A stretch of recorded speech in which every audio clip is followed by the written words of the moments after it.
Peace, everybody. Welcome to the Vital Hoops podcast. My name is Fernando CARDENAS, aka International XB. I'm your host. Today, we have a special guest by the name of Touty Gandega, a big-time ball player.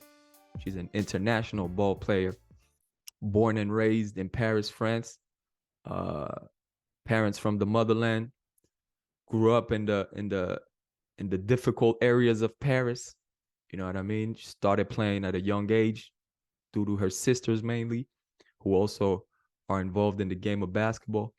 And she was the champion from the beginning. You know, she won titles as a youth, ended up playing for French national team as a youth, under 20, under 18. You know what I mean? Ended up going professional, playing EuroLeague, first and second division here in France, and national team for Mali. So we're talking about a big time player. Got the bronze medal for the Africa Cup in 2017. Got the bronze again in 2019. And the end of her international career was 2022 in the World Championship in Australia.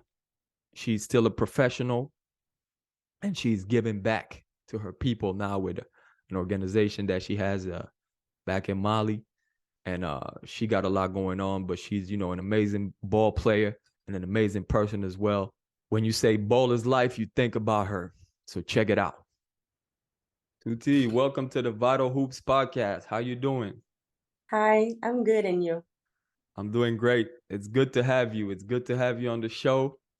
It's hard for me to find people that love the game of basketball as much as I do. So I know you're up there with me. So that's dope. All right. So listen, I know your father's from Mali, right? Your Yes. mother's from Senegal, and you grew up in Paris, in France. Yeah. So talk to me about how did you fall in love with the game of basketball? How did it all start? Talk to me a little bit about that. So I started to play basketball because of my sister, Jana Gandega, and I grew up like this. I started to play basketball in Paris, in my neighborhood, first of all, and then at middle school. And after that, I played pro in different clubs. But I started playing basketball when I was 12. Okay. And do you remember how it started? Like, did you just see other people playing? Oh, your sister put the ball in your hands. Yes. Yeah. Almost. She started, and then my coach from Paris, from my family, he watched me when I was at school, like elementary school first, before the middle school. Yeah. So, they watch you, and they call your family to say, I want to see you at middle school because she has the level to play basketball, like something like that. And my sister played already basketball, so it was easy for us. So, and she told me and to my parents, let her go, she can play basketball. So it was like that. Nice. So listen, for the listeners who don't know, man, Touty over here, she got some game. She got some serious game. I remember the first time I saw you play, man. I think it was maybe like 10 years ago. I think it was at Quartier West. Yes. For those of you who don't know, for the listeners, Quartier West is like one of the biggest street ball tournaments, summer basketball tournaments in France. So I think it was after we had just had a game, my team, and then it's both men play, women play, right? So we went to go watch your game, right? So I was sitting down. I didn't know who you were at the time, and one of my boys was like, "Yo, check her out, man. She's a killer." So you got the ball. You were bringing the ball up the court. I remember, right? And you just just crossed this girl over a couple of times, went all the way and finished. I was like, "Oh man, she's serious with it." So you know what I mean? That's how I knew that you were serious, and I've been kind of following your game since. But a lot of us started playing street ball, and you had a big professional career, but I know some pros don't play street ball. Some pros don't play street ball. I mean, some of them have it even in their contract that they can't play. Some don't play because they're scared to get hurt. You know what I'm saying? Yeah. And various reasons. But why is it that you do? Because I know up to this point you still do. You know what I mean? You be in these tournaments, you be out there. So why do you play street ball? Is it the love of the game? What is it? like that It's brings you up? like it's simple. I love play basketball because before I play in the club, yeah, or as a professional basketball player, Yeah. I started with my friends on the playground first of all. Yeah, no doubt. And I followed my sister's steps too because Jana, she was on the playground too. So and I don't like the only how can I say that? I mean, when I play on the playground, I like to play against boys. Okay. So I challenge myself and with my teammates, my girls, we like to play hard. So, as a player today, the playground and the street ball complete me as a pro bowler. As a ball, yeah, no What I mean? doubt. I understand So, what you're I saying. mean, it was like normal. It's something special for me. Yeah. And I'm the player. I am the player. Je suis là juste que je suis aujourd'hui grâce à ça. I'm the player that I am today, thanks to thanks to playing, street ball and everything. That's what you mean, right? Yeah, I understand, man. Listen, I'm the same way. I started playing in the streets. Like I was playing street ball. That's how, I started playing when I was 6. And then I didn't start playing organized. I didn't start playing organized until I got to the United States and I started playing high school, like 15 years old. So before that, I was just playing in the streets. And I feel like today, like now I coach like younger, like under 20, under 17 boys and girls. But like, I feel like it's something that a lot of young players are missing today.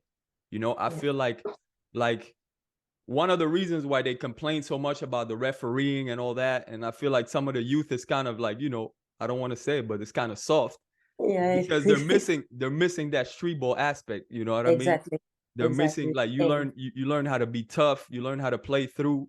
Yes, when I was at Montville, it was the first time, in French we call that centre de formation, like when you're playing with the other girls. I mean, I was ready. Yeah. So when they are soft, I will be very, very strong because when you're in the playground, you play hard. Yeah. You don't have the time to complain. You have to play. So what you say, I mean, this new generation is more like, social media. Yeah. They are not the real killers like both of you. Of course. Yeah. Because we were outside. We were outside playing all day. You know what I mean? All day. These kids are worried about the highlights. They're worried about the little highlight tape sometimes. Yes. And they're not, but that's some of them. Of course, we still got great players today. I don't want to put all the young people, out, but it's just something, it's just an observation, and because I know a lot of players today, they grow up not playing in the streets at all. They start playing club when they're 2, 3. They start playing inside with a coach, and their whole career is like that. Like they don't go out to the playground. So, it's a little bit of a shame, I think. But for us, it's not like that. Like when you finish the season, after that, you have the summer, and during the summer you play every day. I mean, it's like that you stay in shape, and it's like that you have fun too. So no doubt, it's like that. No doubt, it's the love of the game, man. So listen, and sometimes you need that to get some energy back, because sometimes the season gets long, and it's a lot of coaching, a lot of repetition, and then when you go out to the court, you're more free. You know what I mean, in the playground. Exactly. And so it replenishes you, and it reminds you why you started playing in the first place. So it's dope. It's dope. But listen, so as far as your professional career, man, I know you've had a great career. You've played here in France. You played first division, second division. You played in the Euro League, all of that. But I want to talk to you a little bit about playing for the national team. You played for the youth, like under 20, right? For the French national team, under 20, right? Under 20, under 18 too. Okay. And under 18, okay, yeah. And then you played. How many years did you play for Mali? Almost 5 years. Almost 5 years. I think I started in 2017. Okay. Till today, so 5 years. Yeah. Wow, great. Yeah. So you play for Mali. So talk to me a little bit about that, man. That's great. That's the greatest thing for a ball player, to represent a country. I was talking to you know, one of my best friends who's my coach now, my boy Junior, who played for the Central African national team, you know, and he was talking about how, you know, there's no other feeling like it. Like, you know, playing for a club is nice, playing for a university is cool, but you know, you got the whole country.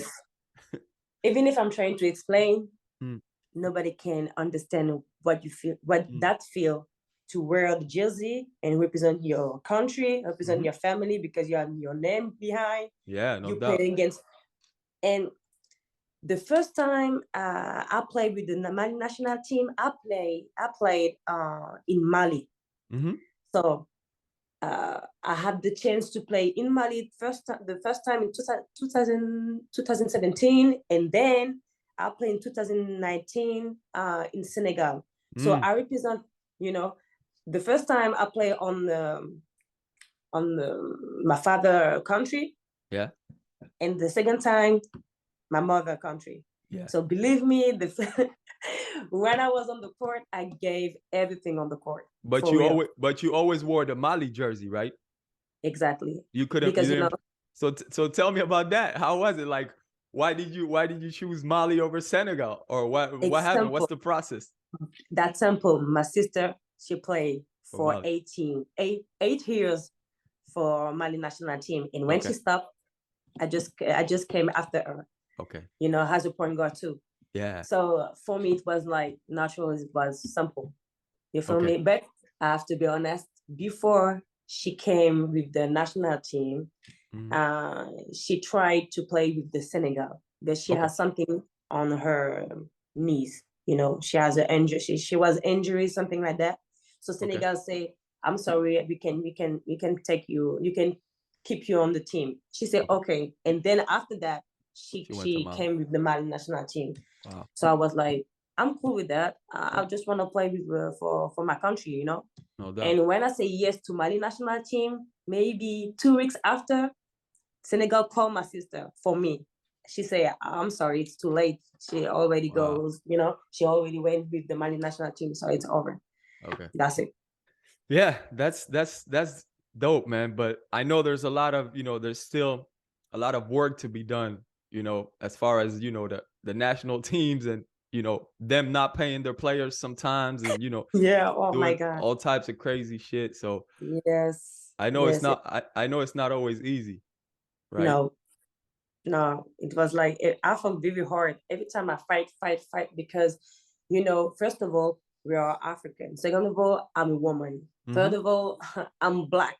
Right. So, you know, it's not everybody who can raise her voice to, you know, to spread it or to speak like, we want that because we deserve that. We want the money because we deserve that, because we fight.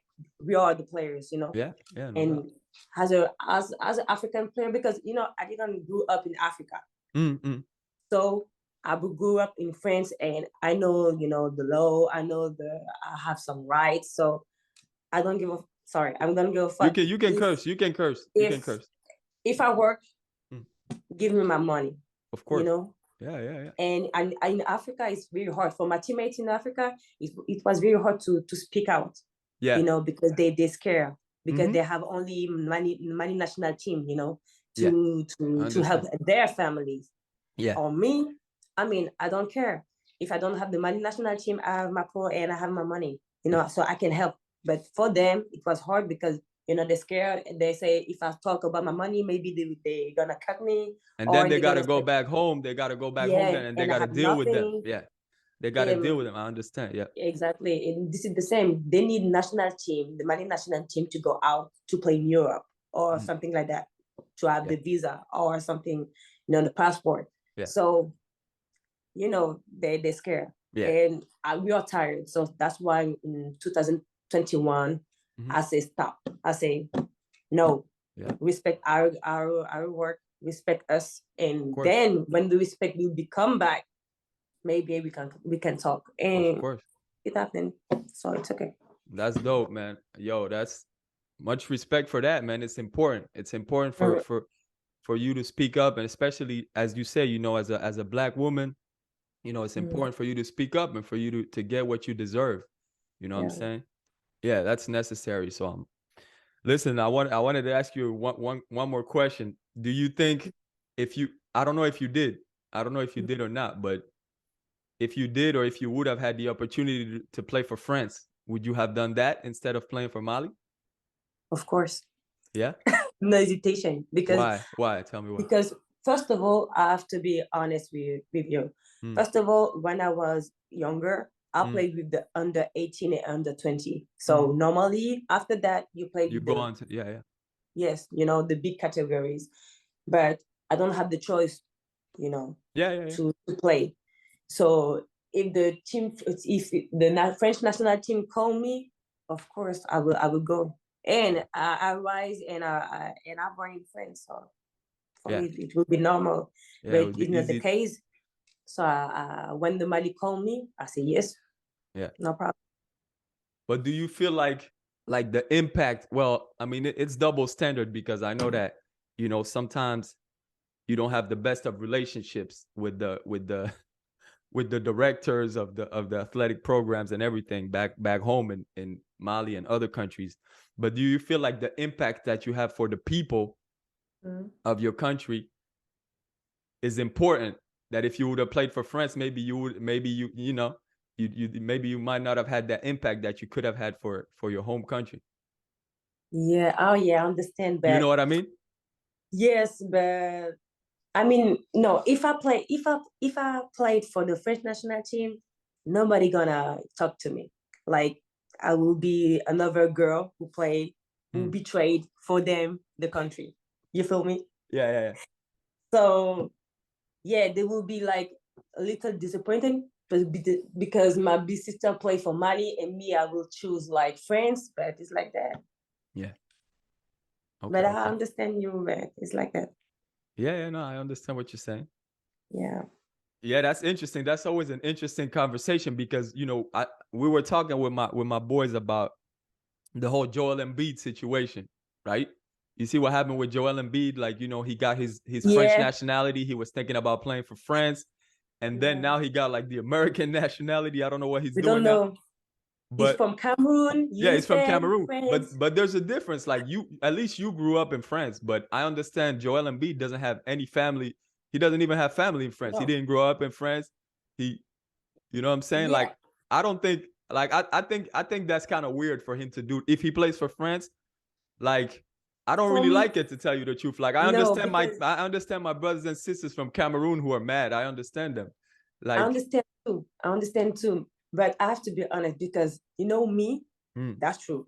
I rise and born in France. Yeah. But my father or my mother they come from Africa. Yeah. So I have a link.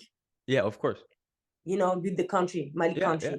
Yeah, of course. But Embiid is not the case. He has no link with France. And second of all, I'm sorry, but the French national team, they don't need it. Yeah, Embiid, they don't. Like, they don't there are even a lot of potential. Like, there are in France, we have enough players to play with the French national team. They don't need that. What I'm saying for the men teams, for me, this is the same for the girls, for the women. I mean, okay, they signed Gabby Williams, and the other one, I forgot her name, but Gabby Williams, she has her grandmother. Okay. Yeah. She's French, but except that, she's American. Right. You're right. And when you can see the players in France, we have enough talents to play. You have enough players to play for the French national team, so you don't need to bring the other players from other country to help France. We don't need that. I agree. Well, we'll see what happens. I mean, I do think that it would be crazy if he went to France. Like, I mean, it would be a power squad, because with him plus Rudy Gobert plus Wembanyama, like, it's gonna be crazy down low. But I don't know. I don't think it's logical for him to do that. I don't think they don't need that. Sense. Yeah, for real. I feel you. So listen, let me ask you this, okay?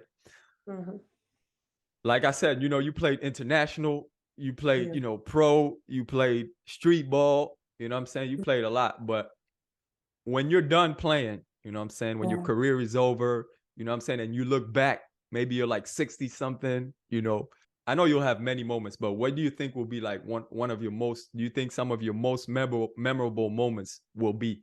Do you think it will be more from the street ball? Will it be from the international game, from your pro career? I will say when I was younger, when I started to play basketball, my first championship, like maybe I had maybe 12 or 13 years old. Wow. And it was special because, you know, I'm from the hood in Paris. Yeah, no doubt. And nobody gonna, you know, help us except my coach yourself. from, yes, and except my coach who believed in us, you know. And the first time I win a championship, I was like, yeah, nobody want to help us to have clothes or shoes, but we win. Everybody say, oh, they come from the hood. We can do nothing with them. They are so ratchet. Bad attitude. Like that for real. Bad attitude. All that. Yeah, all that. But at the end of the day, we win. And we win like 3 times in a row.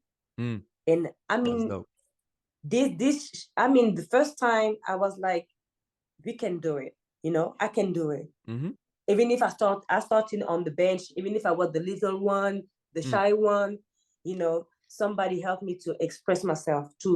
He gave me my chance. I don't know how to say that, but he believed in me. Yeah. And after that, I mean, in my head, it was completely different. Yeah. At this moment, I say, I want to play basketball.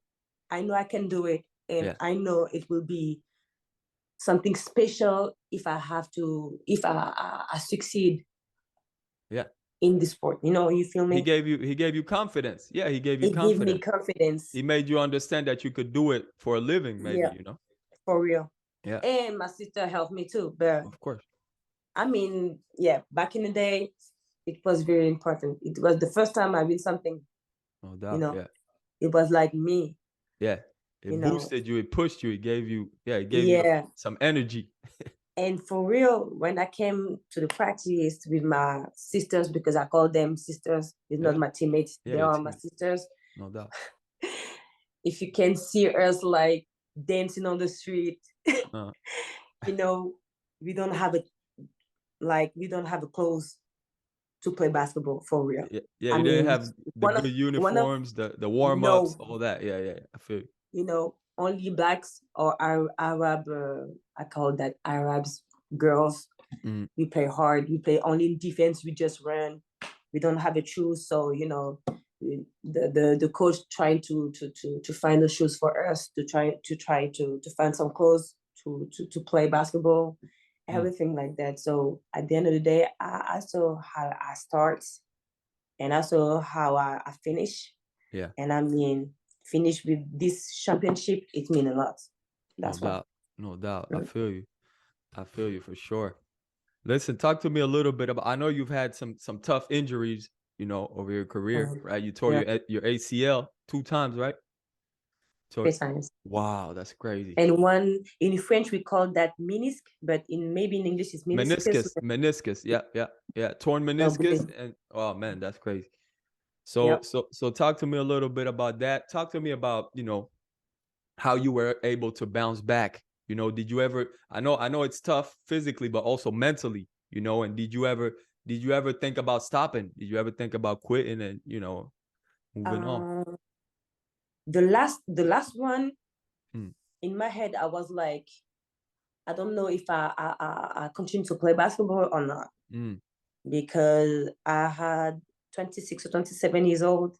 And I was like, the League One, I mean, what the League One coach is gonna say to me. Yeah. I don't know if I'm gonna, you know, resign a contract because, you know, 1 time, 2 times, but 3rd times, like, it's a lot for a player. And when you play in League One, you have to be sure to be healthy. Of course, because there's a lot of competition. You know, girls are just ready to come in and take your spot quick. Exactly. Yeah. So it was hard, but around me, I have my family, my friends, and they help me a lot. And first of all, I have to be honest with you, like, basketball is my life. So I will never stop after injuries like that. Never. Okay. I have too much respect and love for this game. So, I mean, no, it's not possible. I can't quite like that. Yeah, It's I not feel. me. Yeah, no doubt. I feel you. You have to finish on your own terms, right? At peace Yes, with yourself. exactly. Yeah, I feel you. Finish good, but not like that. Not this way. That's it. Yeah. Do you want to finish when you could still go, when you still have a little bit in you, or do you want to give it all and finish like, that's a good thing. Like, I mean, some players, you see some players end their career like they're on the bench, they almost don't play anymore, but they still contribute to the team, maybe like being more vocal with the players and everything. Yeah. But some players like to end on the court, and they still, they're still like a star. They're still like one of the stars of the team. And then when they leave, they're still on top. But they still have a little bit of juice, but they stop because they want to stay that way. Do you think you want to end like that, still on top? I'm like that. Yeah, okay, I'm like that. That's why I'm like that for sure. I feel you. Okay, dope. So listen, give me one thing that basketball has taught you over the years that you can apply off the court. Something that you can apply to life, not just basketball.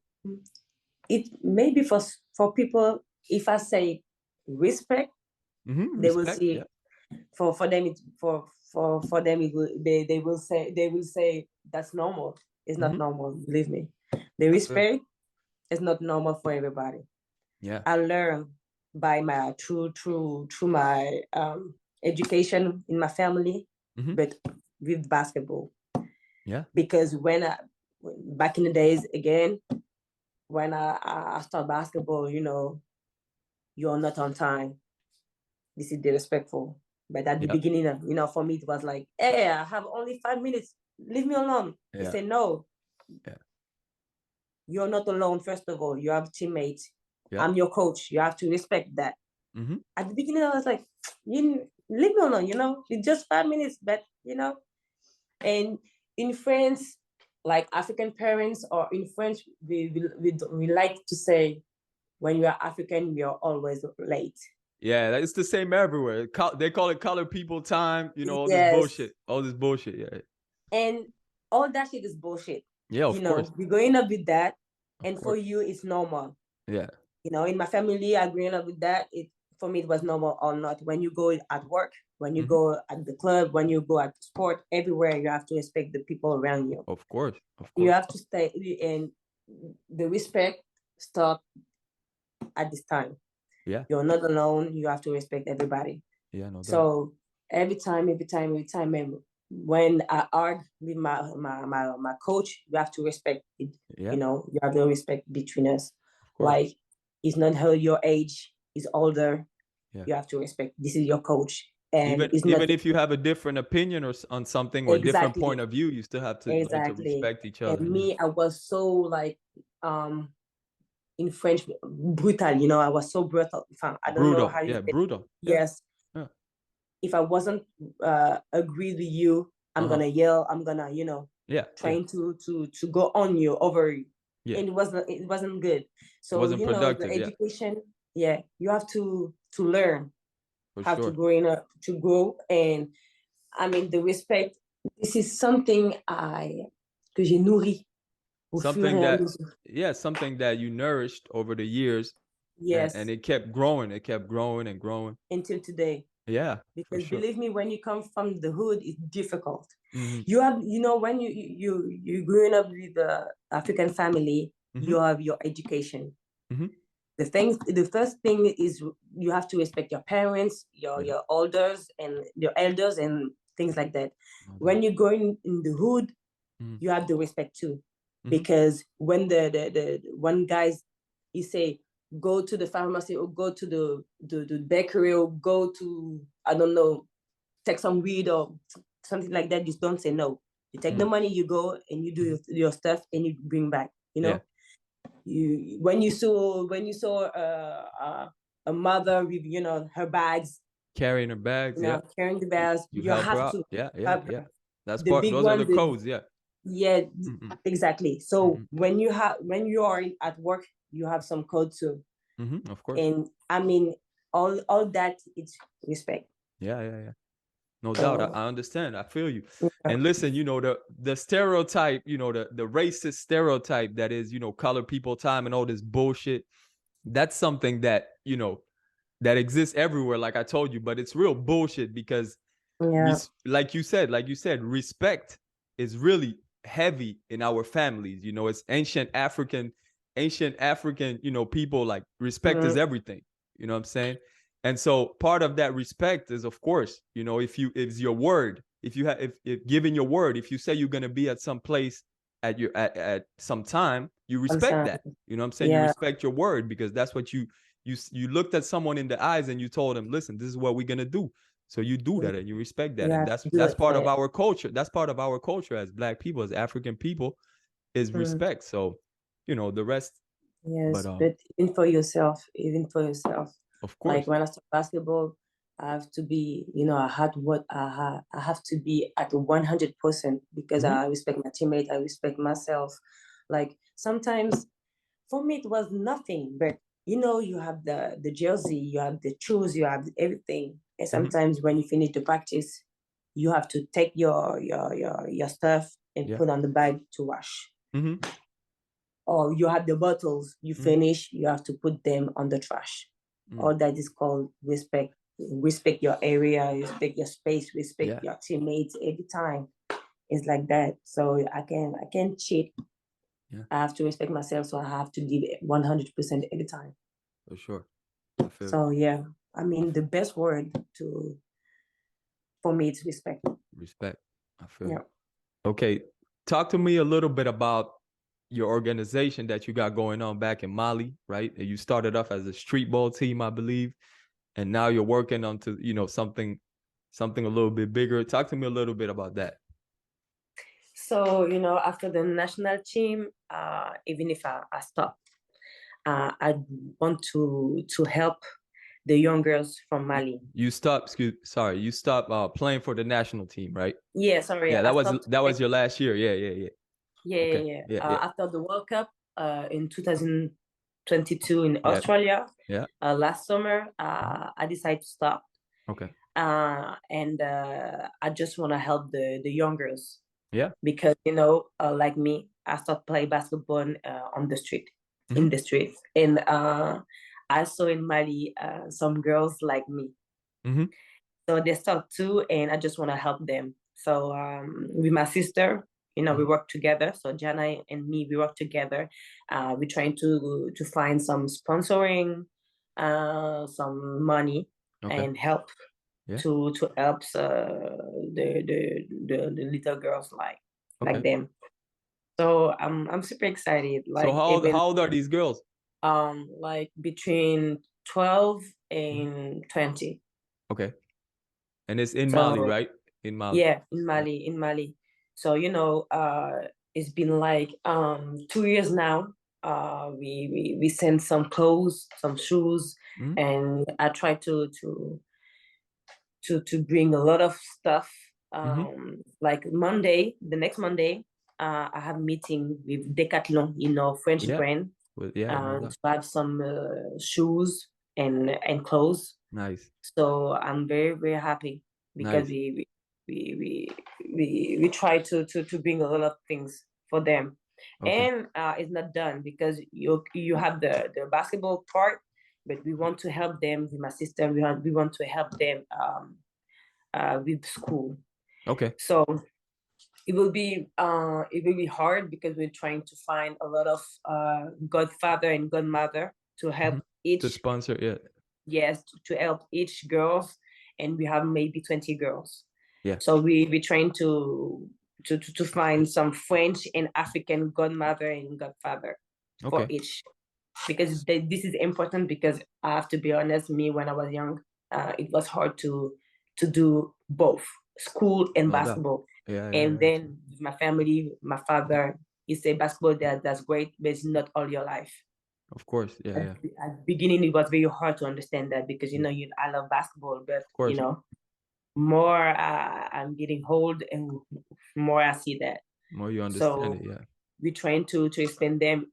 You understand, you're in Africa, it's very difficult. It's not the same for us. We're growing up in France, but we can help you. But If I help you with basketball, I bring you stuff. You have to be sure to go at school. You have to be sure to do your homework. Yeah. It's like back and forth. I feel you. So when you help them with school, do you help them with like people that are gonna help tutor them, like help get extra help for the assignments and things like that? Okay. Yeah. Yes. Extra work, or sometimes we're gonna do some package. The idea is to have a package, like inside you help the teenagers with the homework. Yeah. You can give like 250 euros for the year. Yeah. And with the 250, she can buy a pair of shoes. She can have like underwear, tights, things like that. Yeah. Bags, backpack, things, to help her. To play basketball, or things that she needs. Yeah. Yes, or like books, things like that to help her. So we're gonna see with Jana how we can fix that. But after your video Zoom, I have a meeting at 10 about that. So. Nice. So you hear that, all the listeners, man, please holler at my sister over here. And if you can help out in any way, it's much appreciated for sure. So, and I wanted to ask you also, as far as the street ball and everything, how does it work? Do you organize like a tournament, or do they play other teams? Yeah. I organized tournament. So the last tournament I organized, it was like maybe 3 weeks ago in Mali. And the next one, it will be in 2023. And this one, it will be bigger. We want that. Nice. So with my sister, we're gonna, looking for a head coach, ref, people like that. And we're going to Mali for maybe 2 weeks. Okay. And during 1 week, the first week, we're gonna meet the parents. Nice. We're gonna meet the girls, talking about the project, because it's something very, very serious. And if I take a girl out the country, I want to be sure from the parents to the girls, everything is okay. Because this is a big responsibility, and give money is not enough. We need to follow them from the beginning until the end. So it's a lot of responsibility. So the first week it will be more, speak, meet the people. And the second one, the tournament. That's it. From Monday to Sunday, 5-on-5, 3-on-3, shuttle around, play against other club from Mali, things like that. That's dope. I like that. Yeah. So that's in Bamako? Yes, it will be in Mali. Nice. And I forgot. And we need to go to their school. Each girl, we have to go at their school. Okay. Introduce ourselves and follow them. At the end of each trimester in France, we have the paper marks. Yeah, we need that. Nice. To follow everybody. So you're really So you're really following these girls. It's not like you're coming in, doing some charity work, and then you're like, okay, see you next year, goodbye. We don't want it. We don't want it. I feel you. That's good. It was like that at the beginning because we just start. So we play basketball and that's it. But now we know the girls, we know a little bit their families, and they trust us. So we have to, to help them as we can. That's dope, man. Much respect for that. That's dope. We need that. Okay, so we're gonna finish. We're gonna finish soon, but I want to ask you before we go. First of all, I want to thank you for your time, yo. I want to thank you. This has been a good interview, man. This has been dope conversation. Thanks. But, no doubt. But listen, I wanted to ask you. Do you watch a lot of basketball? I know you don't have a lot of time with everything that you got going on, but do you watch ball? Yeah. Euro Cup and Euro League. Okay, that's what you like watching most is Euro League and Euro Cup. Okay. Yeah, because I play for Angers, and this year they will be they are in Euro Cup, and I have one of my friends there. Yeah. So I follow them. So do you enjoy watching girls or men or women most? Women. You like watching women? Yes, I like women. Okay. Women basketball, I like them. But Dope. It's more easier to watch women basketball because I know a lot of girls. Like they're all my teammates or friends who are playing. So it's easy. Okay. To watch. And do you watch WNBA a little bit? Yeah. You like that? I don't want to like. I follow on social media. Okay. You know, but you follow to see what's and going watch, on. No. Okay. Yeah. But I follow the WNBA page on Instagram. I understand what you mean. Yeah. So you know a little bit of what's going on and everything, but you exactly. So I can speak about the game because I saw the the highlights. Highlights, yeah. And I know some WNBA players because I play with. So I you follow played them. with them. Yeah, no doubt. So that's it. That's dope. Yeah. I enjoy watching the WNBA. I enjoy watching pretty much any basketball. You know, as long as it's good basketball from a certain level up, it's good with me. I like I enjoy watching it. We before we go, a couple last things. This is how we like to end the show. Okay. First of all, I feel like in today's world, a lot of people are not getting the knowledge they need, right? They're not getting the knowledge they need. Like sometimes, even if you go to school, you're getting a certain program, right? Even if you go to school, you're getting a certain program. They're trying to sometimes program you for their society or for their systems, And I feel like a lot of people are not doing the knowledge, and they're like also they're getting a lot of information from short clips. Maybe they're watching short clips on Instagram or short clips on YouTube, and they think they know something. And we're getting away from books a lot, and I don't think that's good. I don't think that's beneficial for our people, but for society in general also. So we like to recommend books over here a little bit. You know what I mean? So if there's any book that has maybe given you some wisdom throughout the years, or any book that you'd like to share with the audience, please. So the name of the book, it's Roots. Okay. Yes. It's about slavery. Okay. Because back in the day, my family are watching this TV show, like this movie every Sunday. And then after that, the books coming out. And it's about slavery. Like Kunta Kinte, everybody know this name. You know that or not? Yeah, of course. I mean, these books, I don't know why. And this TV show, it was something special for me. It touched you, yeah. Yes, because it was like our story. Yeah, no doubt. But today, I just want to say this book is very important too, because when you go to school, nobody talking about the real slavery. Yeah, exactly. Know what I mean? They gave they water it down. They water it down. They gave us not bad informations. Yeah. And they try to put on our head it was nothing. It was normal. Yeah.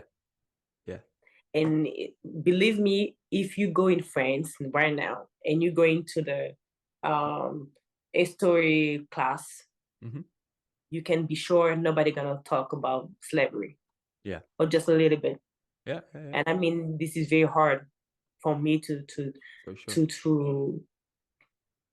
you understand, you learn, you read a lot of bullshit you don't need. I feel But when you ask something about your story, or when you ask something about slavery, you have nobody who can answer. Because they know what they did. They know that. So but this is the book you need to read, or this is a TV show you can see on the internet and everywhere. Yeah. And I recommend that. And to add to what you were talking about, something that hurts a lot even more is that not only the schools here in France, but sometimes you see that the school curriculums back in Africa, the school curriculums have been Europeanized a lot. You know what I'm saying? Yeah. And a lot of time they're not learning their history from their perspective, from an African center perspective, but they're learning the history from a European perspective. And that's hurting us. That's hurting our people, Yeah, because we know the truth. you know, but for the next generation, like for my nephews or their child, like, you know, the next future generation, they will never know the real story, because I mean, at this point, nobody gonna talk about slavery at school at all. Yeah. So this is our works. I don't know how you say we have to make sure, I think, like, you know, I have two kids, right? I have two kids. So I make sure I tell my children a lot about our history from an African centered position. You know, I always tell them, you know, you're gonna learn a lot of stuff in school, but not everything is true. Everything they tell you in school is not gonna be true. Don't think just because they tell you something in school is true. You know, you may have to learn it and you may have to write it down in a test, but it's not necessarily the truth always. So we gotta teach our children and our nephews and the little kids in our neighborhoods, you know, we gotta get back. I think it's important for us to get back to more of an African-centered perspective. Exactly. We need to talk. Yeah, no doubt. So on that note, I'm gonna recommend The African Origin of Civilization from Cheikh Anta Diop. You know, this is serious book, you know, so that's right in the alignment of what we're talking about.